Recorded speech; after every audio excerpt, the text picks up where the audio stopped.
Bien, alors nous poursuivons la balade européenne après un concert remarquable, un déjeuner tout à fait agréable aux saveurs de la Slovénie. Je vais parler un peu plus fort là, je pense que ça va aller. Oui, je pense que oui, ça va aller, d'accord.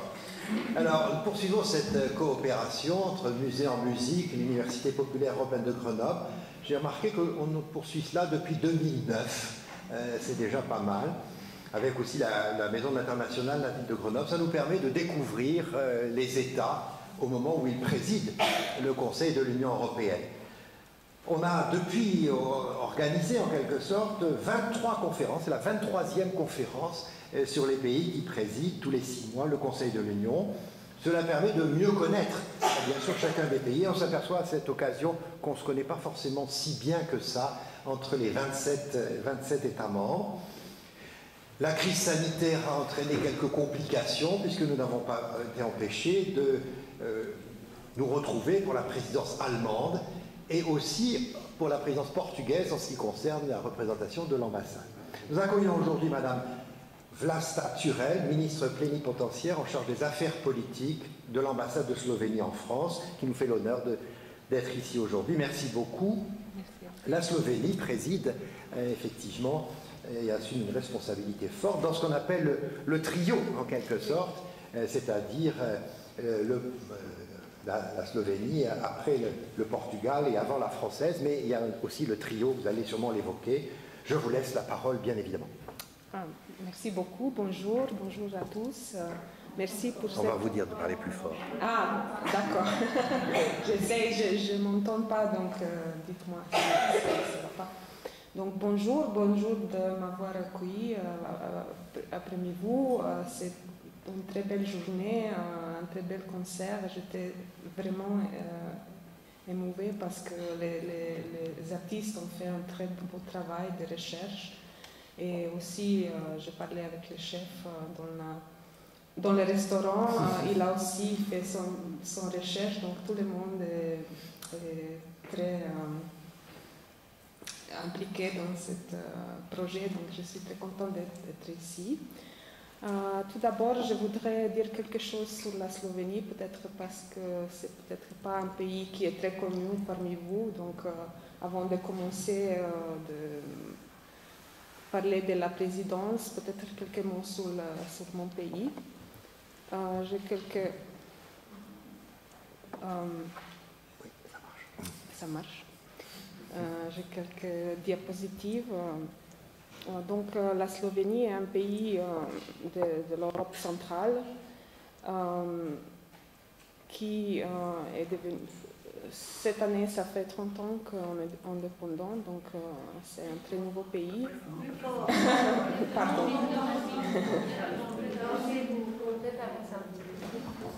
Et puis Thierry va mettre plus fort. D'accord, c'est mieux maintenant? Ok. Donc la Slovénie est un nouveau pays. On est devenu membre de l'Union européenne en 2004. En 2007, on a pris l'euro. Donc,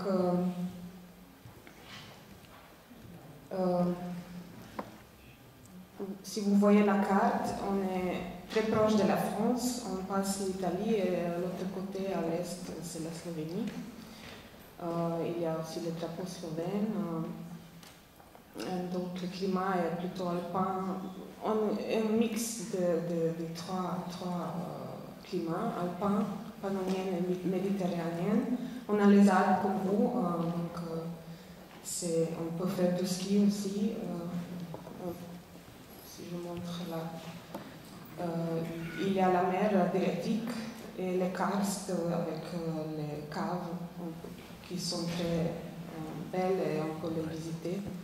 Et à l'est, il y a la Pannonie qui est un plateau plat. Donc c'est un pays très varié. Ça représente toute l'Europe, je pense. Donc on peut le visiter dans quelques jours et c'est très agréable. Et je vous invite tous à venir nous voir. Et aussi, quand vous Vous avez noté dans les concerts, c'est un carrefour aussi culturel. On faisait partie de l'Empire autrichien jusqu'à la fin de la Première Guerre mondiale. Donc il y a cette influence germanique très forte. L'intelligentsia a souvent étudié à Vienne, donc c'était une grande influence. Mais c'est aussi l'influence roumaine à l'ouest. Je viens de l'ouest, donc on influence italienne. Mais en général, la culture est slave, la langue est slave. Les chansons étaient aussi chantées en slovène aujourd'hui, donc ça m'a fait beaucoup plaisir parce que c'est un étude de vraiment prononcer bien. Donc c'était une très, très agréable surprise. Donc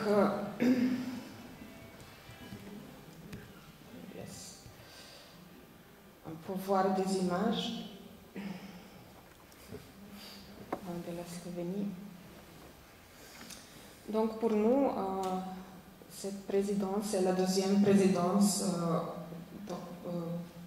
que nous sommes entrés dans l'Union européenne. La première était en 2008 et ça c'est la deuxième présidence. Donc nous sommes très fiers d'avoir cette présidence. Comme vous avez dit, nous faisons partie d'un trio avec le Portugal et l'Allemagne. La Slovénie est le dernier pays du trio. Et au 1er janvier, on va passer ce flambeau à la France. Donc la France présidera le Conseil de l'Union européenne de janvier à la fin juin 2022. Donc la présidence a changé beaucoup de la première fois parce que, comme vous savez, il y a le traité de Lisbonne qui a changé un peu l'institution européenne. Donc depuis que le traité de Lisbonne est entré en vigueur, on a un président du Conseil permanent qui est Charles Michel et la présidence des pays a un peu moins de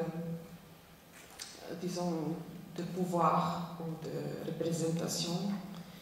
Donc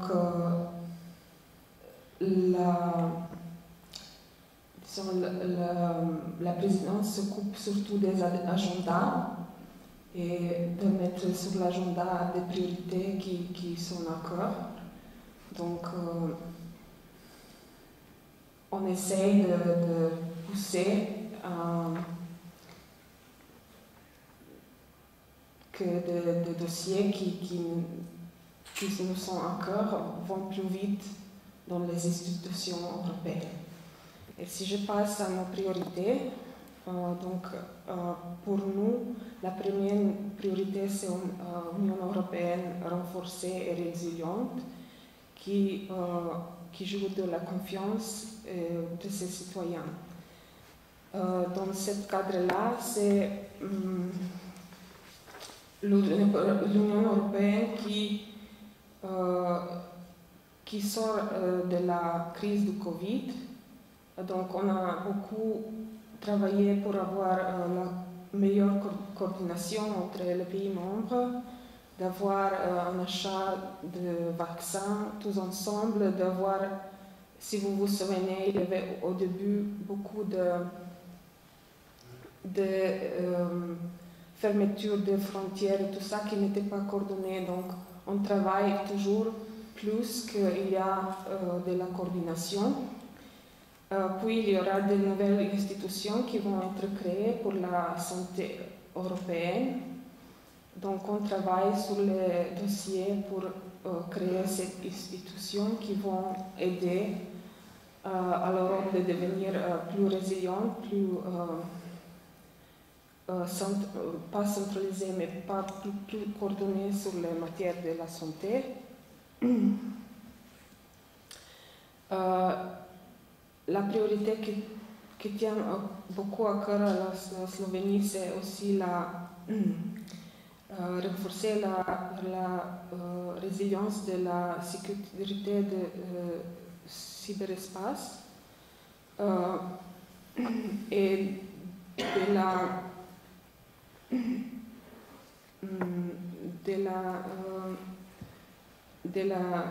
souveraineté dans l'espace digital.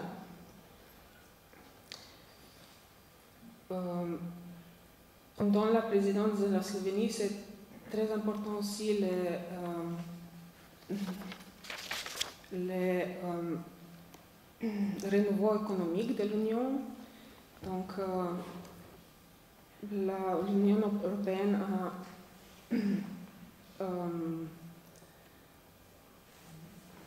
a adopté des mécanismes économiques et maintenant les États membres vont transférer ces mécanismes dans leurs propres compétences. La deuxième priorité, c'est la conférence sur l'avenir de l'Europe. Cette conférence a le sujet de faire un débat avec les citoyens sur l'avenir de l'Europe. Maintenant, il y a un mécanisme dont tous les États membres font partie, et en plus, il y a chaque pays fait des consultations avec leurs propres citoyens. Et cette conférence devrait se terminer pendant la présidence française avec la dernière conférence à Strasbourg. Donc, nous faisons partie de ce mécanisme.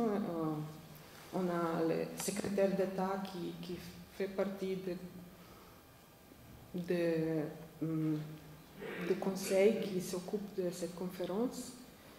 Et on essaie d'avancer plus vite pour avoir de bons résultats et avoir des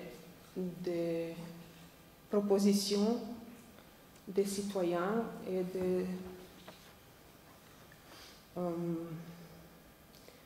tout ce qui concerne les citoyens, d'avoir des propositions pour que l'Europe soit plus proche des citoyens et de leurs problèmes au quotidien. La troisième priorité, c'est l'union de l'état de droit. La Slovénie y tient beaucoup et nous souhaitons que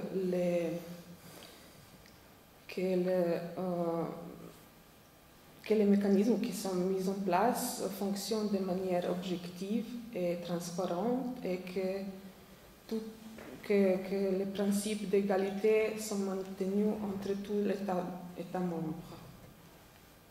Donc, il y a le Conseil général qui s'occupe de ça et chaque mois, il discute aussi de l'état de droit. Il y a 5 pays qui vont être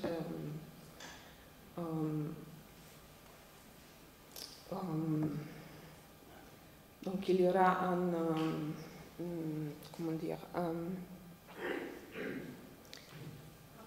une discussion sur 5 pays membres, donc l'Italie, la Croatie, le Chypre, la Lettonie et la Lituanie pendant la présidence slovène, sur l'état de droit dans ces 5 pays. Et après, il y aura aussi une discussion générale sur cette thématique-là. Et la quatrième point qui nous tient à cœur, c'est aussi la souveraineté et la solidité de l'Union européenne en regard à l'extérieur. Et surtout, pour nous, c'était important d'avoir une collaboration étroite avec les pays du Balkan de l'Ouest. qui veulent devenir membres de l'Union européenne.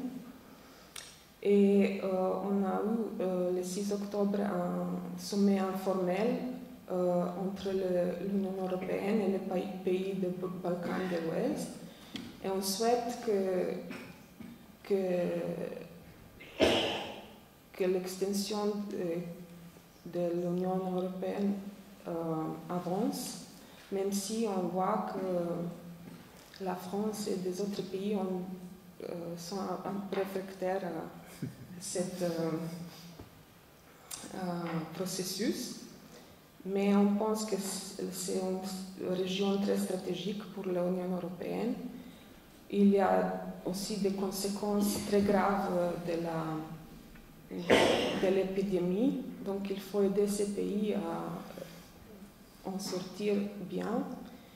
Et il faut aussi les aider à avancer économiquement, donc avec des investissements, avec de l'aide, avec beaucoup d'échanges, parce que en fait, c'est notre voisinage, et il y a aussi des pays qui ne sont pas peut-être très amis avec nous, comme la Chine ou la Russie, qui ont un intérêt très grand dans ces pays. Donc si l'Europe veut être souveraine, il faut que ce soit plus impliqué dans le voisinage. Ça, c'est brièvement mon exposition. Je préfère avoir une discussion plus ouverte que... Est-ce que je peux, justement, par rapport à ça, évoquer les sujets de vos priorités? Parce qu'il y en a beaucoup d'éléments importants. Et vous êtes favorable, si j'ai bien compris, à une Union européenne de la santé. Oui. Pourquoi et comment vous imaginez les choses? Donc, on a compris avec cette crise, parce que avant cette crise, la santé était le seul domaine des pays membres. Donc, chaque pays membre avait sa propre politique de santé. Et aussi, on s'est rendu compte que l'Europe n'est pas capable de fournir tous les masques, les autres équipements, les médecines qui sont nécessaires dans cette crise-là. Donc, il y a eu cette prise de conscience qu'il faut des institutions européennes qui coordonnent, qui font de la recherche, qui s'occupent des standards. Donc,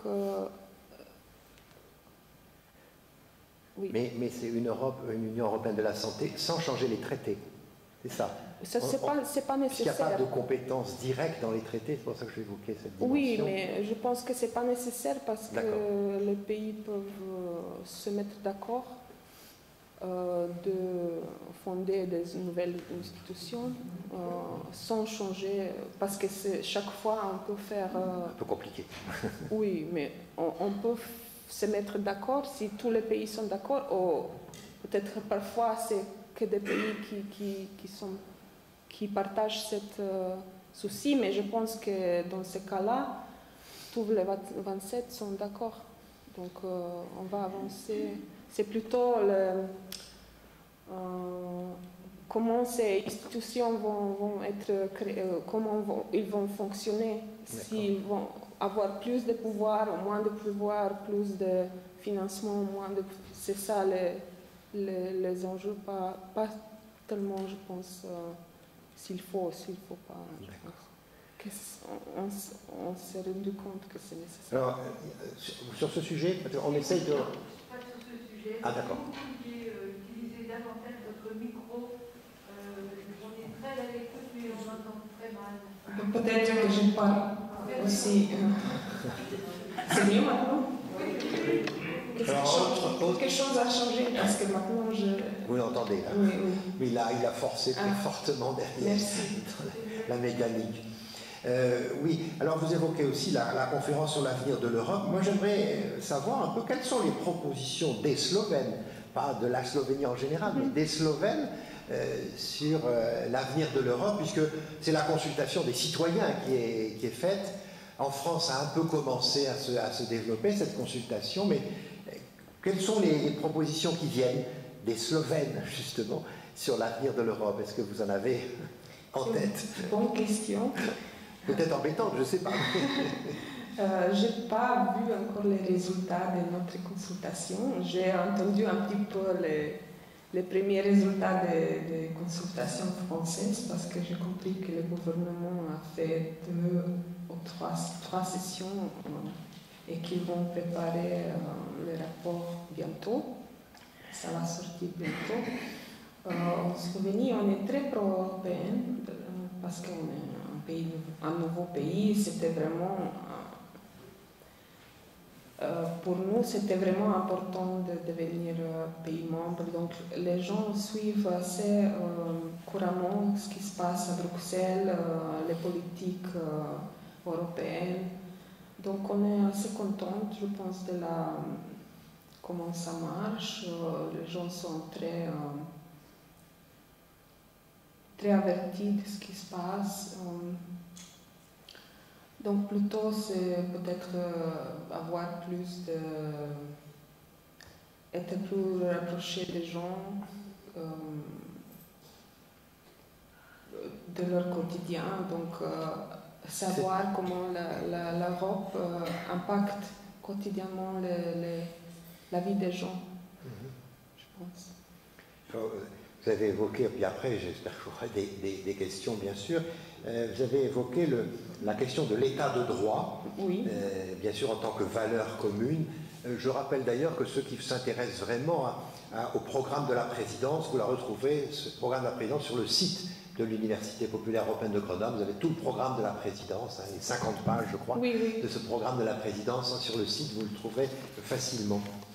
Sur l'état de droit, il y a une question qui est délicate. Alors, je pose la question à quelqu'un d'une ambassade, alors c'est jamais facile pour quelqu'un d'une ambassade de répondre totalement, mais au fond, ce que l'on voit depuis la France, c'est, disons, les condamnations par la Cour de justice de l'Union européenne de la Pologne, avec des amendes extrêmement lourdes, puisque c'est 1 million d'euros par jour, je crois, donc c'est tout à fait considérable. Et il y a pour la Pologne et la Hongrie. Et comment, depuis la Slovénie, vous voyez en quelque sorte ce respect un peu brinque-ballant de l'état de droit par la Pologne et la Hongrie? Bon, c'est difficile. Je suis sûr que c'est difficile. Pour moi de commenter, mais je pense que le fait qu'il y a la Cour qui a réagi, qu'il y a des mécanismes qui peuvent... qui se souvient quand il y a des problèmes. Donc, pour nous, c'est important que tous les pays sont traités de la manière égale et que c'est surtout des mécanismes comme la Cour et tout ça qui... Pardon. Si je me mets comme ça, je pense que c'est mieux. Donc, que le mécanisme se met en place pour regarder tout ce qui se passe et s'il y a des choses qui ne vont pas, de suivre ces mécanismes, surtout de les laisser dans les champs des institutions et pas les politiser. Je pense que le problème, c'est quand il y a des gros mots ou quand c'est politisé, que c'est un peu... ça devient compliqué à gérer. Mais pas facile. Oui. Oui, et je voyais aussi que dans votre programme, il est indiqué que la Slovénie attirera aussi l'attention sur la nécessité de faire face à l'évolution démographique négative de l'Union européenne. C'est la première fois que je vois dans un programme la question de la démographie qui apparaît. Donc, ce qui veut dire qu'en 6 mois, vous imaginez que vous pouvez influencer l'évolution de la démographie européenne? Non, je pense que ce qui est évoqué, c'est plutôt de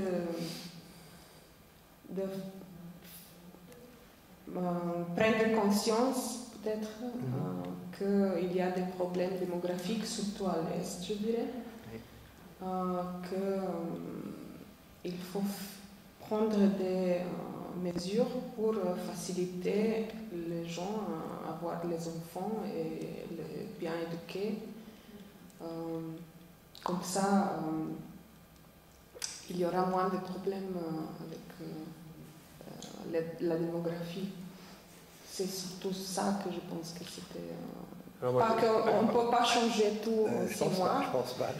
Et c'est même pas, je pense, seulement à l'Europe de le faire, mais chaque État doit prendre aussi des mesures à faciliter les familles Bien sûr.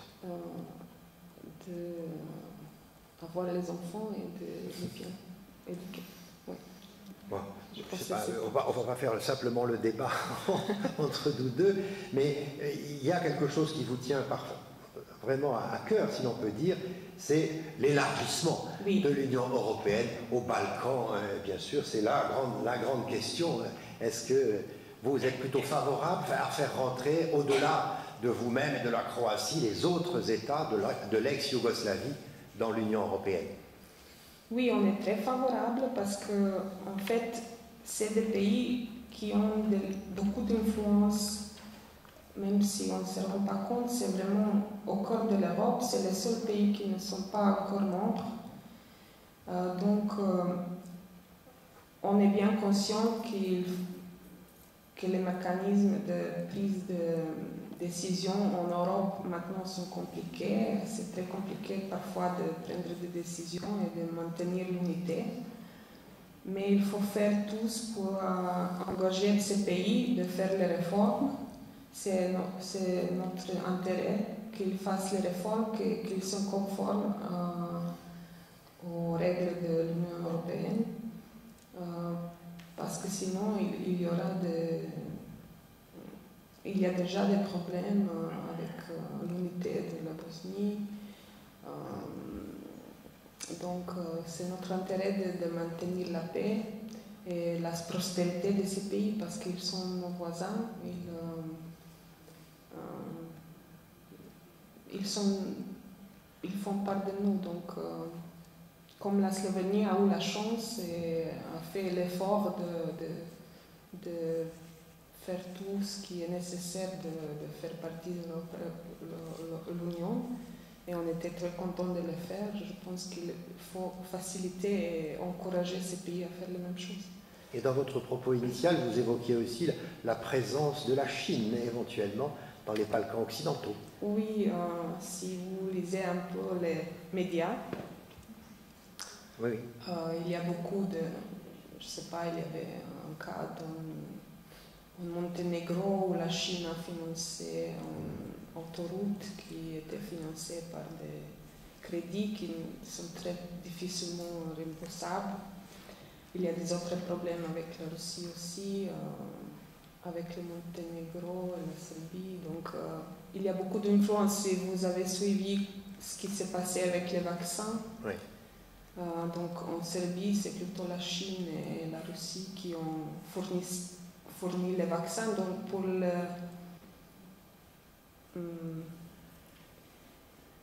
pour la population serbe, j'ai lu qu'ils sont plus favorables à la Chine et à la Russie qu'à l'Europe couramment. Donc c'est très... je pense que c'est un gros problème pour l'Europe. En fait, l'Europe, dans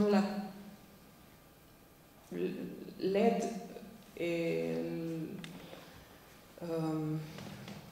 l'investissement de l'Europe, la majorité de l'aide et de l'investissement provient de l'Europe, mais on entend parler de la Chine et de la Russie, donc c'est un problème aussi de l'Europe de bien communiquer ses succès et ce qu'ils font pour aider ces pays. Donc, et je pense qu'il y a aussi un écart entre la population qui voudrait bien avancer vers l'Europe et la classe politique qui peut-être n'est pas toujours intéressée parce qu'ils ont des intérêts différents. Mais ça, c'est mon opinion personnelle. Non, merci de la donner.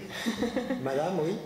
Oui, bonjour. Bonjour. Je me permets de partager votre position. En ce qui concerne les Balkans, je pense que l'Eldorado d'Europe doit quand même être tempéré et qu'on doit regarder une politique internationale mesurée, partir par des étapes, par de la coopération renforcée, avant de penser à un nouvel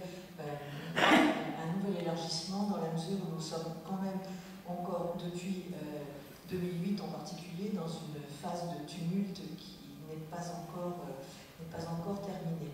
Voilà, c'était un commentaire sur votre dernier propos, madame, mais je voudrais revenir à votre propos initial.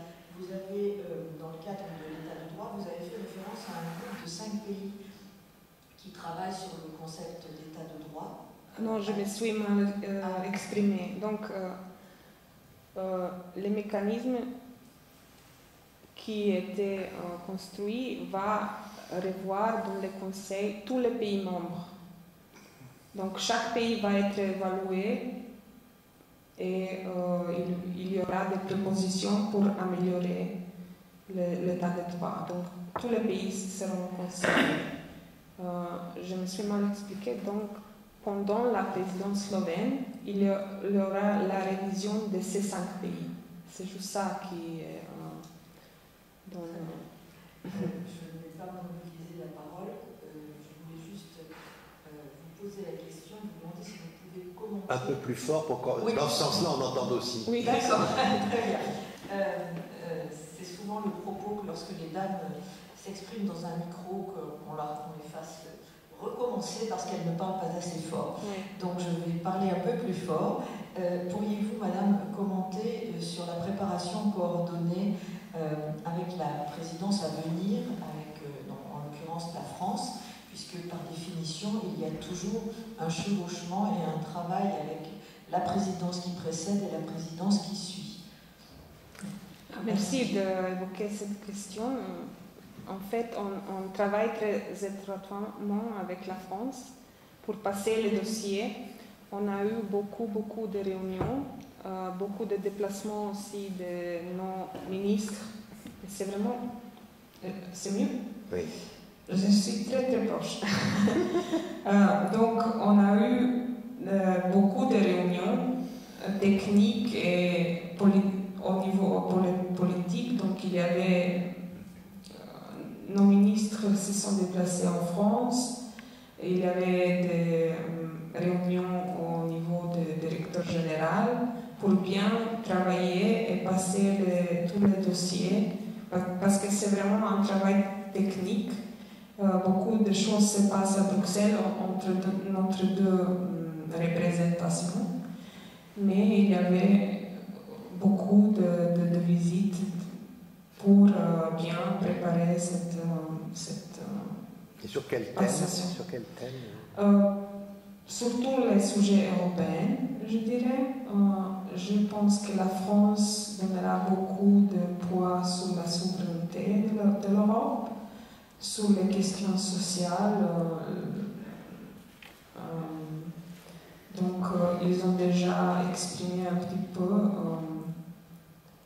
qu'ils souhaitent, quel dossier ils souhaitent que soit avancé par la Slovénie, et on a un peu discuté comment faire, parce que c'est un peu plus compliqué d'expliquer les choses techniques ici, mais comment les décisions et les lois sont décidées à Bruxelles, c'est un peu compliqué parce que c'est la Commission qui donne la proposition, puis c'est discuté dans les conseils de l'Union européenne à variés niveaux. Et puis, chaque présidence doit discuter avec le Parlement européen. Donc, il y a ça s'appelle des dialogues, et chaque loi européenne doit aller par ces étapes. Donc, chaque présidence est chargée de faire avancer ces dossiers. Et donc, on travaille beaucoup avec la France aussi pour justement discuter de ces détails qui vont être repris par la France. Monsieur, voilà, devant, il y a Katia.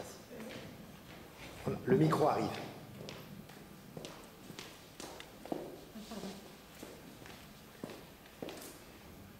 Oui, bonjour. Bonjour. J'aurais deux questions, si vous permettez, une plus petite et une plus vaste. La première, c'est où en est la question de la frontière maritime entre la Croatie et la Slovénie, car il y a qui recouvre la question des zones de pêche. Il n'y a pas qu'entre l'Angleterre et la France, il y a des autres contentieux en Europe. Je veux savoir où ça en est maintenant. Et une question plus vaste tout de même, je voudrais savoir quel rôle joue la Slovénie par rapport à deux zones de tension de l'ex-Yougoslavie. D'une part par rapport à la question de la République Srpska, dont le gouvernement nationaliste menace la Russie et par-delà toute la paix dans la région, il faut le dire quand même. Et puis la question du Kosovo, qui est diplomatiquement et juridiquement non résolue à ce jour. Et je crois savoir que la Slovénie a quelques idées là-dessus. Vous êtes très bien informé, je vois. Merci. Je ne suis pas sûre de pouvoir tout répondre parce que c'est quelque chose de très haut niveau et peut-être pas encore bien travaillé. Donc c'était la question de la zone de pêche. Donc la Slovénie et la Croatie, avant que la Croatie rentre dans l'Union européenne, on a un accord que cette question va se dérouler. Donc il y avait un arbitrage international pour cette question qui c'est pas une zone de pêche, c'est en fait la frontière maritime qui était décidée. Parce que dans la Yougoslavie, en fait c'était la frontière maritime et des questions de la frontière aussi de la frontière terrestre. On a mis tout sur le plat parce que quand la Slovénie est devenue indépendante, il y avait encore des questions surtout sur la frontière maritime et l'accès aux eaux internationales. Donc que les bateaux qui arrivent du port de la Slovénie puissent tranquillement sans être empêchés et atteindre les eaux internationales parce que c'est trop compliqué à expliquer maintenant, mais la mer Adriatique est très étroite, donc c'est très compliqué pour avoir l'accès et la Slovénie est un peu coincée entre l'Italie et la Croatie, donc c'était une question de souveraineté. Et donc on a eu cet arbitrage et qui a eu des résultats et après c'était un peu une dispute si cet arbitrage doit être appliqué ou pas. Donc c'est très, très compliqué, c'est une question très très compliquée, donc je ne veux pas rentrer, mais maintenant... Il faut demander aux Britanniques comment on s'en sort, quoi. Oui, si, je vous souhaite que cette question ne perdure pas parce que ça peut devenir très compliqué avec d'autres pays si les questions ne sont pas réglées. Donc, et sur les autres sujets, là, les autres puis sur les Balkans,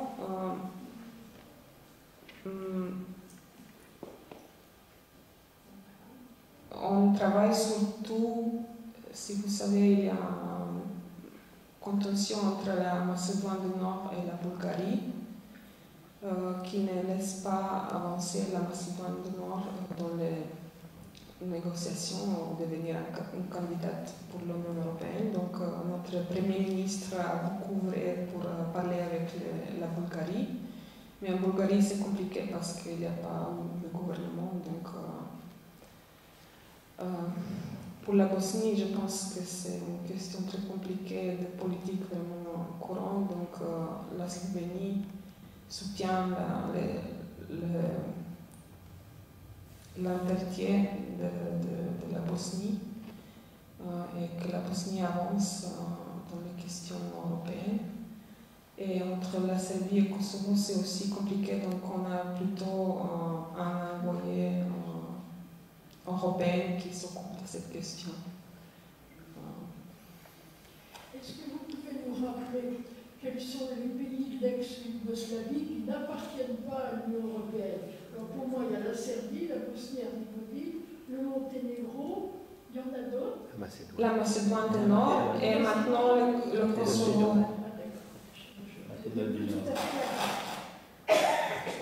Oui, madame. Vous ne pourriez pas remettre la carte parce que là. Ah oui, oui, bien sûr. On bouge un petit peu, sincèrement. C'est plus facile quand on voit une carte.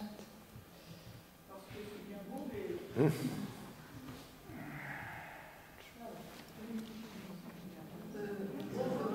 C'est pas assez grand. Je ne sais pas s'il y en a une autre, plus grande. Pendant la question, madame, allez. Non, je pense pas. Madame, je voudrais vous poser je ne sais pas si la Slovénie est dans la zone euro ou pas. Oui, oui. Oui, si. Depuis 2007. Et je voudrais vous demander, en dépit de tout ce que vous avez dit concernant l'intérêt de l'Europe pour faire vite entrer les pays des Balkans dans l'Union européenne, est-ce que vous pensez que des pays tels que ceux que vous venez de citer récemment, qui ont des conflits entre eux, et aussi l'Albanie, ce sont déjà des pays qui peuvent nous donner des garanties à la fois d'état de droit et aussi économiquement, est-ce qu'ils peuvent surconvenir, donc accepter les mesures de l'Union européenne. Pardon, encore une autre question si je peux, mais rapidement. Avez-vous eu une aide des pays qui vous ont précédé dans la présidence, à savoir le Portugal? Ils travaillent ensemble. Oui, oui. Merci beaucoup. Merci pour votre question. Bien sûr que pour entrer dans l'Union européenne, il y a un processus. Il y a beaucoup de travail qui doit être fait avant de devenir pays membre. Donc il faut des réformes, mais c'est très bien codifié par la Commission européenne. En fait, la France a œuvré aussi pour que cette méthodologie soit changée et que si les pays régressent, que le processus régresse aussi. Donc, pour avoir vraiment pour être vraiment sûr que toutes les conditions soient réunies. Donc, on ne veut pas que ce processus, cette méthodologie, qu'il faut faire de sorte. Il faut maintenir ça et le poursuivre. Et être très clair et très net avec ces pays qu'il faut suivre ces processus. Et en fait, la France aussi a voulu que les pays membres aient plus de pouvoir pour décider et pour revoir cette processus. Parce qu'avant, c'était plutôt la Commission européenne qui a suivi le dossier. Maintenant, c'est vraiment chaque fois qu'il y a une nouvelle question, un nouveau chapitre qui est ouvert, c'est aussi revu pour les pays membres, pour le Conseil. Donc, ça c'est clair, ça doit être maintenu, pas par pas, chaque chapitre doit être réglé, et même si pour nous, on a ouvert beaucoup que ces contentieux bilatérales se règlent avant l'entrée, parce que comme c'est arrivé à nous avec la Croatie, quand on est membre, on a plus de... Même si d'un côté, les choses se règlent, comme avec la France et le Royaume-Uni, on voit maintenant que le Royaume-Uni n'est pas dans l'Union européenne. C'est plus compliqué. Quand les pays sont dedans, c'est plus facile à régler ces choses parce que c'est des règles communes. Donc, on est bien conscient qu'ils sont loin d'être prêts, mais on on veut maintenir ce processus-là parce que parfois on a l'impression qu'on ne parle plus de l'élargissement, que ces pays-là ne vont pas même... Donc c'est ça l'enjeu. Si on continue ce processus, si on lui donne l'importance ou si on le laisse à côté et on s'occupe seulement de nous, c'est ça l'enjeu de la question. Et la deuxième question, le travail avec... Donc chaque présidence travaille dans un trio. Et c'est une collaboration très étroite. On fait le programme ensemble, on travaille ensemble avant et pendant. Et puis il y aura un autre trio avec la France, la Suède et la Tchéquie qui aussi travaillent ensemble. Mais même entre les trios, on fait de la collaboration. C'est évident, c'est nécessaire. Oh, question, allez-y, hein. N'hésitez pas. Oui. Alors le micro. Là. Peut-être pas.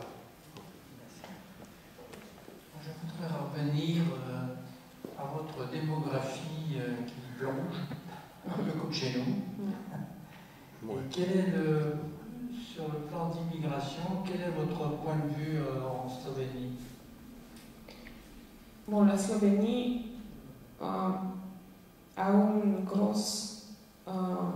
pendant 2015, il y avait une grosse affluence qui est passée à travers la Slovénie. Donc il y avait des milliers de gens qui sont vraiment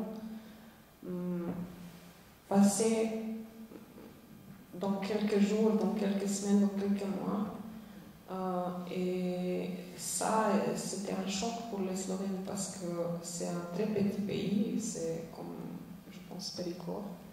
Et imaginez-vous que des milliers de gens passent. Donc, c'est 2 millions d'habitants. Oui, 2 millions. Donc, qui sont même ethniquement très... La Slovénie est encore un pays de Slovènes surtout. Donc, il n'y a que dans les villes qu'il y a des étrangers, sinon c'est que beaucoup de Slovènes. Donc ils ne sont pas habitués à avoir beaucoup. C'était vraiment un choc. Donc maintenant c'est devenu politiquement très compliqué d'ouvrir ce sujet. Donc on essaie de maintenir la frontière la plus stable possible, donc parce que on est la frontière de Schengen, mais pas la frontière de l'Union européenne, c'est la Croatie qui est la dernière. Mais les standards Schengen sont très stricts pour qui peut entrer, qui ne peut pas entrer, donc c'est un grand effort. Nous remercions aussi la France. Il y a maintenant des policiers français aussi qui sont aussi à la frontière, c'est plutôt symbolique, mais quand même c'est un aide. Maintenant, il n'y a pas trop de passages, mais ça peut revenir. Et je sais qu'en Bosnie, il y a beaucoup de migrants qui essayent de venir en Europe. Et c'est compliqué maintenant. Il y a un pacte asile-migration qui était proposé par la Commission. Et ça va être très difficile à négocier. On essaye d'avancer, mais politiquement, maintenant, c'est difficile. Oui. Bonjour. Je voulais savoir si l'idée de l'Europe en Slovénie est bien accueillie, ou est-ce qu'il y a un certain désenchantement par rapport à le fonctionnement de l'Union européenne. Ça, c'était la première question. La deuxième, c'est quels sont les ressorts économiques de la Slovénie J'ai pas bien compris quelles étaient les possibilités en termes économiques. Et puis, vous avez dit dans le travail qui est fait pendant les 6 mois, c'est sur le cyberdéfense. Donc, je voulais savoir si ça avait avancé un petit peu, je dirais, sur les sécurités numériques. Donc, l'économie. Pardon, je ne me suis pas focalisée beaucoup sur ça parce qu'on a vu plutôt la présidence, mais la Slovénie est économiquement assez industrialisée. On a beaucoup d'investissements étrangers. En fait, la France, entre les pays qui sont les plus présents, avec Renault, il y avait Société Générale aussi, mais il y a des autres compagnies qui sont de plus en plus présentes, même des plus petits qui ne sont pas forcément connus.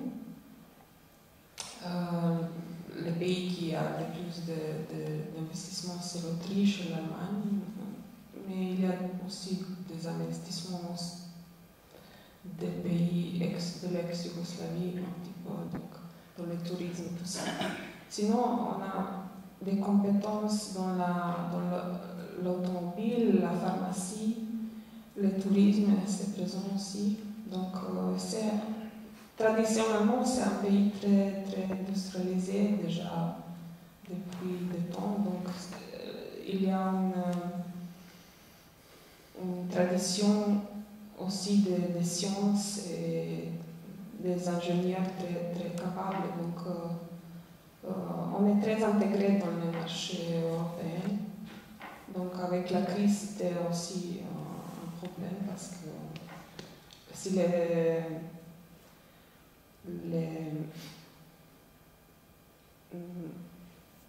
frontières se ferment ou s'il y a trop de contrôle, c'est compliqué pour notre industrie.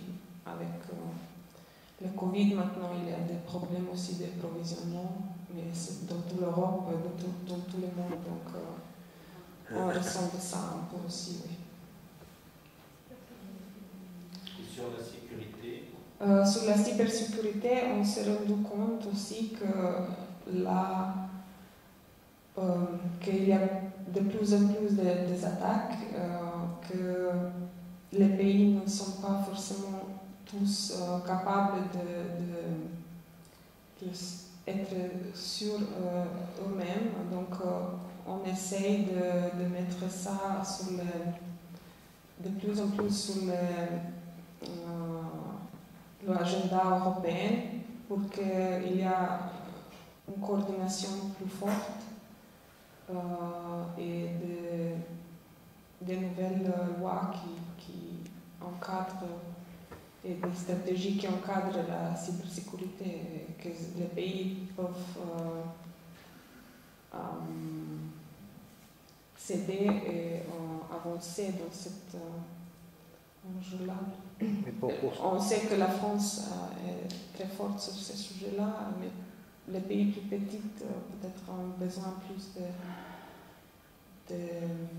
d'entraide et collaboration pour avoir des résultats meilleurs, parce que c'est un très grave problème, je pense, la cybersécurité. Mais par rapport à la question qui a été posée, est-ce que votre pays a été l'objet de cyberattaques, justement, pour aller dans ce sens, ou pas?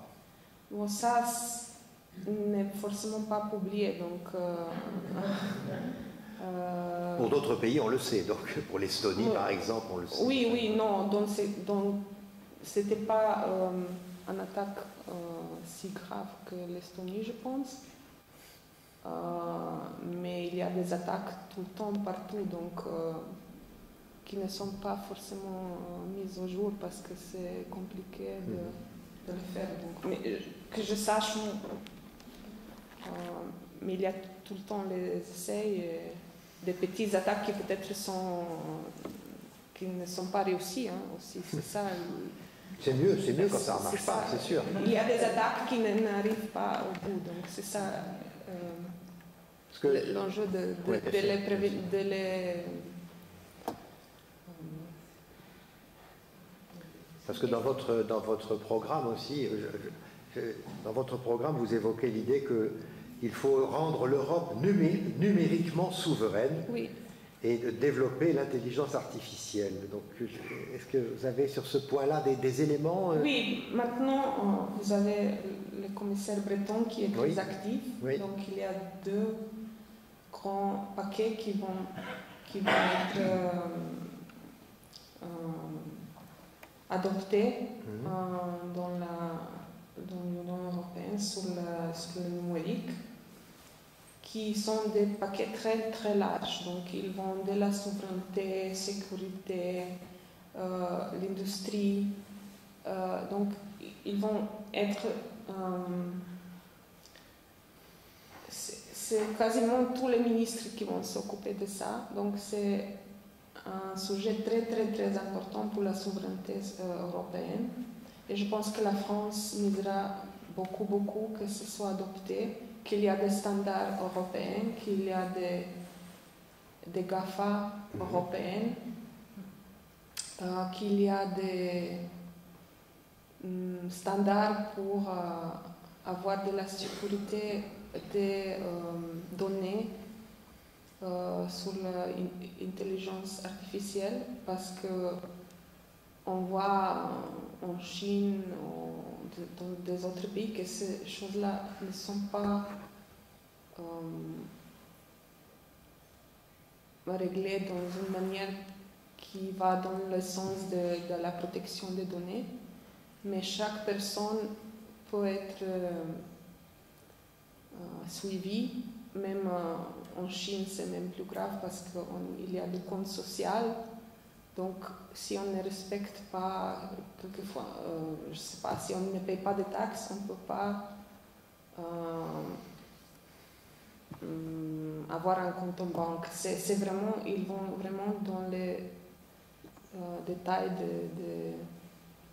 de l'intime des gens. Donc, l'Europe a des autres standards qui a déjà montré qu'on peut réglementer sur les données personnelles. Donc, je pense que tout le monde a l'envie que l'Europe crée ses propres normes qui sont après peut-être appliquées ailleurs aussi. Dans les pays des Balkans, quels sont les plus proches des critères d'adhésion et quels sont les plus éloignés? Le jour où l'élargissement reprendra, parce qu'un jour il reprendra, quels sont ceux qui sont le plus aptes à nous rejoindre rapidement et les autres? Merci pour cette question. Je ne suis pas de trop près, parce que ça se passe vraiment à Bruxelles, donc je n'ai pas nécessairement le dossier de tous les pays. Mais je pense... Et donner des bons points et des mauvais points, c'est pas facile pour quelqu'un d'une ambassade. Oui. Non, il y a des pays qui sont plus avancés parce que la Macédoine du Nord et l'Albanie n'ont pas encore le statut de candidat. La Bosnie non plus parce que c'est très compliqué. Donc forcément c'est la Serbie. Le Kosovo aussi a des problèmes parce que pas tous les pays de l'Union européenne le reconnaissent. Donc c'est encore loin. Donc je ne donne pas mon jugement parce que je ne sais pas assez de détails. En fait. Madame?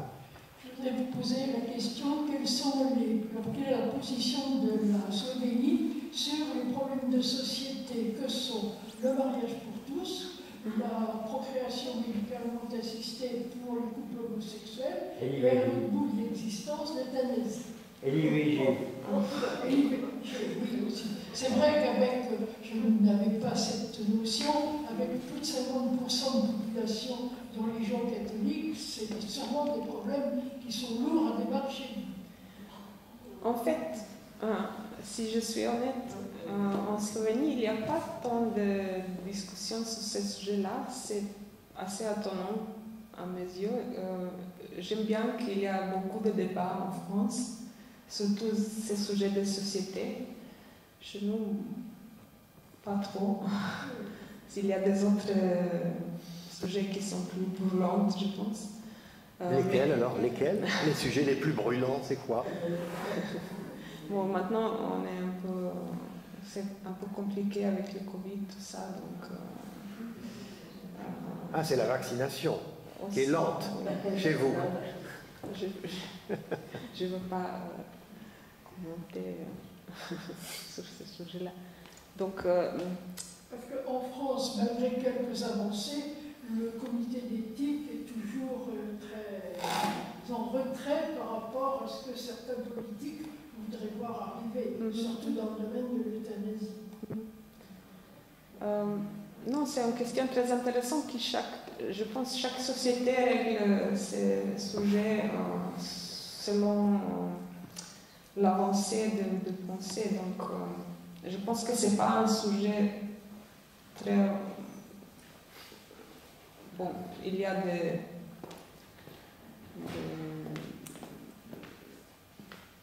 droits des hommes basiques, mais sur les autres sujets, ce n'est pas un débat très grand sur ces sujets-là que vous avez mentionné, couramment en Slovénie. Allez, une autre question. Là, je vois religion catholique 57%, musulmane 2,4%, orthodoxe 2,3%, et les autres, c'est quoi? Puisqu'il manque... Mais la majorité des Slovènes sont athées. Oui. Et même ça, c'est la provenance. On a quand même une partie d'histoire qui était dans le communisme, donc la grande partie est encore, je pense, athée. Est-ce que la Slovénie est un pays laïque au sens où nous l'entendons oui. en France? Est-ce qu'il y a un enseignement de la religion dans les écoles, par exemple, comme en Autriche ou en Allemagne? Non, la Slovénie est très laïque, même si les choses changent. C'est pas si encadré qu'en France. La France a vraiment un cadre très strict, oui. C'est très bien défini en France. En Slovénie, la Slovénie est laïque, mais c'est pas si bien... c'est réglé dans l'école. L'école est laïque, donc il n'y a pas de signe de religion. L'État et l'Église sont séparés, ça c'est clair, mais c'est pas tellement... Oui, c'est laïque. Autre question, n'hésitez pas. Oui, madame, allez-y. Moi, je voulais revenir... Avec le micro, ça sera mieux. Merci. Bonjour, je voulais revenir à la question de démographie. Je ne sais pas si monsieur est content avec votre réponse. Vous dites qu'il y a beaucoup de migrants qui traversent votre pays. C'était 2015 surtout. Ils ne viennent pas dans votre... Non, c'est vrai. Non, j'expliquais que c'était un choc et pourquoi c'est compliqué d'avoir un débat apaisé. Récemment, j'ai eu l'occasion de parler avec les Hongrois où le gouvernement donne beaucoup d'aide pour les jeunes familles. Ça veut dire que les jeunes ménages ont pratiquement tous au moins 3 enfants depuis 6-7 ans. Oui. Est-ce que vous avez pensé dans votre présidence maintenant de donner l'idée de faire pareil en Europe partout? C'est pas une compétence. Si on veut augmenter c'est pas une compétence européenne. C'est à chaque pays de décider leur propre. Évidemment, pour nous, c'est un souci, la démographie, mais c'est à chaque pays de trouver ces solutions qui vont mieux à la société. Donc, pas la Slovénie, c'est pas l'Union européenne d'unifier toutes les politiques, c'est plutôt... Mais sur ce sujet, est-ce qu'il y a eu des réunions organisées justement par la Slovénie sur cette question de... Parce que c'est très très rare de voir dans un dossier d'un programme d'un État membre la question de l'évolution démographique négative de... Je devrais me renseigner. Bon. Oui. Pas au haut niveau. Je sais qu'il y avait une réunion en Hongrie, mais au haut niveau, non. Oui, monsieur, oui. C'est assez contradictoire. Au début, j'ai cru comprendre que la Slovénie recherchait plutôt une Union européenne plus soudée. Et puis en même temps, là, je viens d'entendre que c'est pas à l'Europe de décider ce que non, je n'ai pas dit ça. Alors là, je te réponds. Je ne veux pas faire une attaque de mots, je n'ai peut-être pas pris le bon mot. Mais je trouve qu'il y a à la fois une recherche de souveraineté et en même temps un désir de plus d'Europe. Donc, pour moi, je suis un peu sur la bascule, je voudrais bien savoir. Non, il y a la souveraineté nationale, il y a la souveraineté européenne. Ce n'est pas mutuellement exclusif, c'est les pays décident de leur propre souveraineté, ce qui est mieux réglé à l'échelle européenne et ce qui est mieux réglé à l'échelle nationale. Et parce que le monde est compliqué et que c'est très difficile d'être un pays seul à travailler avec tout le monde, que les pays ont décidé de se réunir dans l'Union européenne et travailler sur les sujets qui sont mieux gérés ensemble. Et les choses qui sont... il y a toujours la possibilité de faire... C'est pas exclusif. Et pour l'Europe sudée et l'Europe et la souveraineté, c'est la même chose. Il faut bien penser ce qui est mieux, disons, la santé. Avant, on pensait que c'est mieux si c'est une compétence nationale. Maintenant, on voit qu'il y a plus et plus de pandémies et que on reçoit un mieux prix pour les vaccins si on les achète, si on l'acquérit tous ensemble, que pays par pays. Donc c'est ça, c'est une réflexion, c'est une discussion, c'est une négociation entre les pays, ce qu'il faut mieux faire tous ensemble, ce qu'il faut mieux faire séparé. Et ça évolue avec le temps, avec les enjeux. Donc c'est une chose qui évolue. L'Union européenne évolue. Quelqu'un a dit qu'à chaque crise, l'Union fait des gros pas, ce qui est vrai.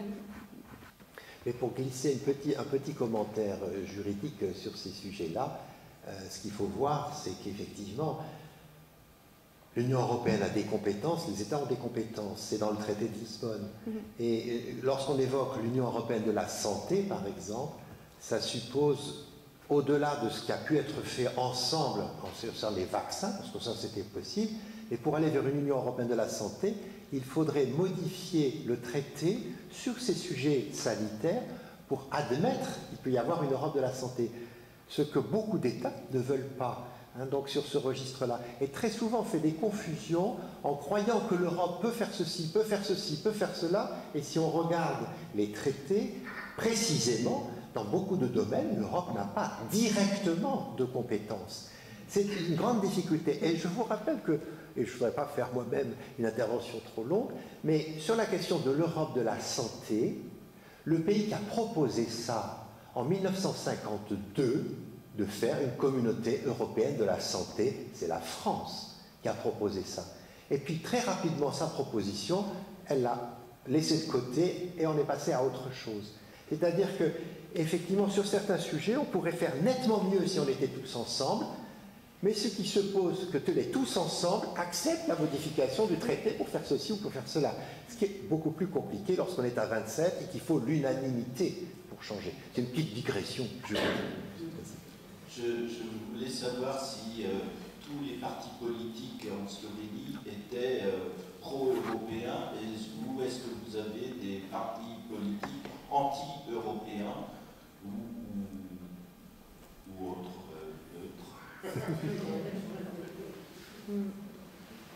De mon connaissance, la plus grande partie des partis sont pro-européens. Les partis qui sont dans le Parlement et dans le gouvernement sont pro-européens. Peut-être il y a quelques partis plus petits qui sont un peu plus souverainistes, mais pas anti-européens dans le sens que la Slovénie doit sortir. Je n'ai pas cette impression-là parce que c'est même pas bien vu Oui, je vais partir. Le micro est derrière. Je vais partir d'un fait. En Carinthie, qui est une province autrichienne voisine de la Slovénie, il y a un enseignement bilingue, slovène-croate. Et je voudrais savoir s'il y a un échange de professeurs, voire d'inspecteurs entre la Slovénie et la Carinthie. Et j'inscris ma question dans une préoccupation beaucoup plus vaste. Je milite depuis longtemps, je m'investis depuis longtemps pour qu'il y ait un échange accru de professeurs entre les pays de l'Union européenne. Et bon, à l'échelle de la Carinthie et de la Slovénie, ça pourrait être un premier pas. C'est une suggestion pour faire, pour vous. On a beaucoup de... En fait, en Slovénie... Je rappelle que Peter Handke, le grand écrivain prix Nobel, est d'origine slovénienne. Oui. En fait, on a beaucoup de collaborations avec tous les pays voisins. En fait, en Slovénie, le slovène n'est pas la seule langue officielle. On a deux minorités linguistiques, l'italien et l'hongrois. Et on a même dans le Parlement qui a 90 membres, 2 représentants sont des minorités linguistiques dédiées qui sont votées juste pour ces 2 minorités. Et avec l'Autriche aussi, parce qu'on a une minorité assez conséquente en Autriche. Donc il y a beaucoup de collaboration et ils ont leur propre école en Slovène. L'Autriche doit légiférer pour cette zone-là. C'est la même chose en Slovénie. Sur la côte slovène, il y a tous les documents sont faits en slovène et italien, et c'est la même chose à l'est où il y a la communauté hongroise. Donc on a une législation très prononcée sur ces questions-là. Monsieur? Bonjour, je suis d'origine hongroise, donc voisin. On a beaucoup de choses communes dans l'histoire, culture. Et la Hongrie serait favorable actuellement à l'élargissement d'Europe et intégrer la Serbie. Alors, quelle est votre opinion? Parce que vous étiez récemment dans un pays commun. Quelle serait la position slovène à ce point-là? J'ai parlé avant en général des Balkans de l'Occident et je peux dire encore une fois que nous sommes très favorables à l'élargissement, mais que les conditions doivent être remplies, que tous les processus soient remplis, toutes les réformes soient faites. Mais on a encore que cette thématique n'est pas oubliée. Il faut le maintenir sur la table, il faut maintenir cette coopération étroite avec le pays du Balkan de l'Ouest. Madame? Si je peux, je voudrais vous demander. Donc la zone, historiquement, fait partie de grands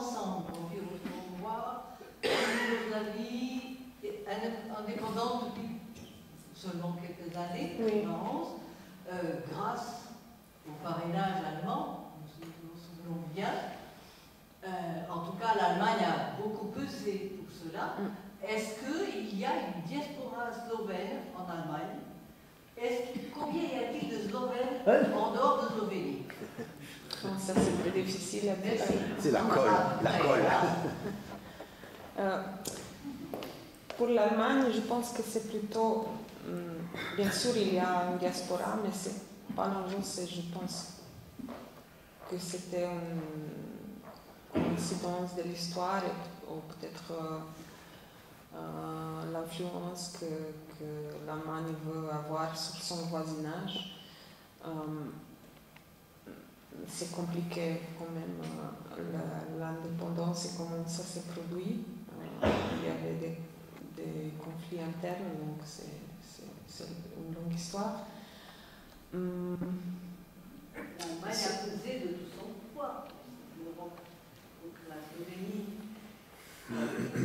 Oui, mais je pense que c'est...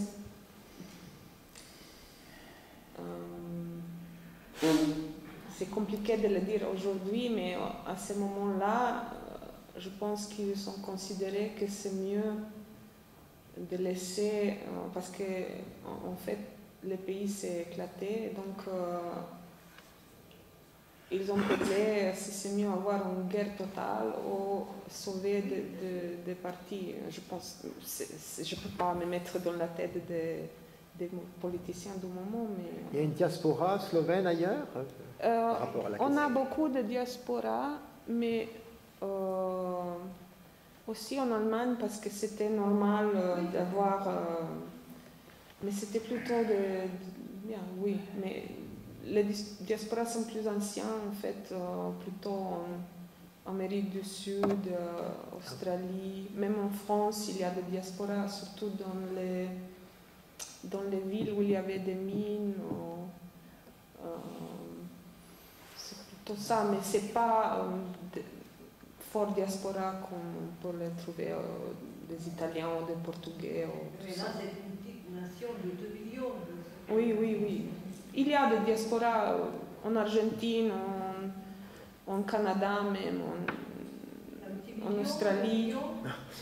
Je dirais peut-être, mais c'est très difficile. C'est très difficile à... Je devrais vraiment me Oui, une question, madame. Vous avez évoqué la consultation des citoyens à l'échelle européenne et l'idée de pouvoir rapprocher les questions européennes des citoyens.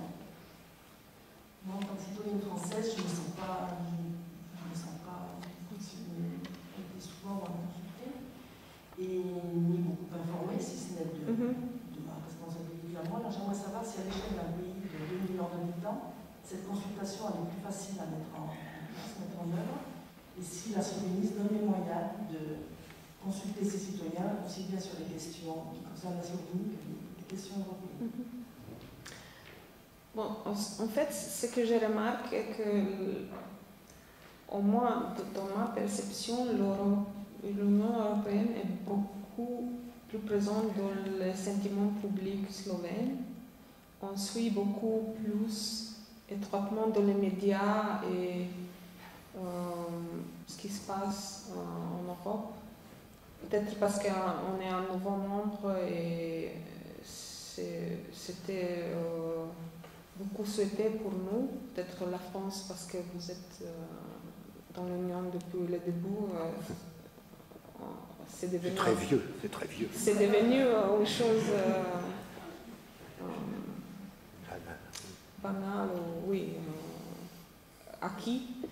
Pour nous, ce n'est pas encore acquis, donc il y a toujours ce débat. On a essayé à plusieurs reprises, mais on maintient ce débat tout le temps. Je ne sais pas comment les gens le ressentent vraiment, c'est difficile à dire.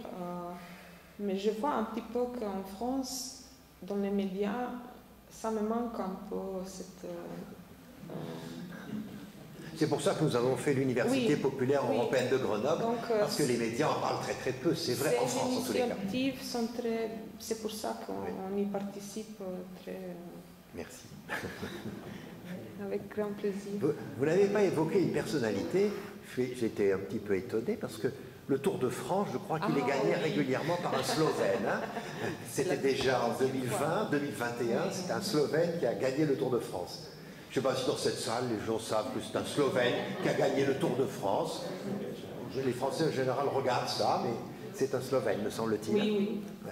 Très jeune, puisqu'il a 24 ans, je crois, donc un Slovène très jeune. 21 Hein 21, je crois. On a deux Slovènes très bons. Oui, il me semble. Hein. Oui, Primož Roglič et Pogačar.